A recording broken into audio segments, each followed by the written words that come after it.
Finally guys আমরা সিদাবাড়ি বাজারে আসলাম। আয়শা আমাদের মুক্তার ভাইকে পাঠিয়ে দিলাম যে আপনি একটু না জানার ভাব ধরে একটি বলবেন যে আমাকে কিছু টাকা দেন, তো আমার মানিব্যাগটা হারাইছে। তো পরে আমার মুক্তার ভাই পয়সার কথাই বলতেছে।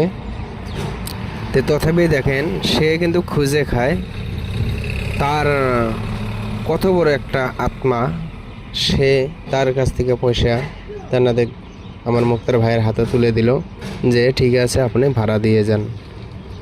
তো তারপরে বললাম, আমার মুক্তার ভাই বলল যে না আমার টাকার দরকার নাই, আপনার কাছে আপনাকে এমনিই বললাম আমার টাকা আছে, একটি মাছ তোমাকে গিফট দিলাম, তুমি খুশি হয়েছো? বলেছে যে হ্যাঁ অনেক খুশি হয়েছি। আমি এই ভিডিওটা দূরে থেকে করতে শুরু করলাম।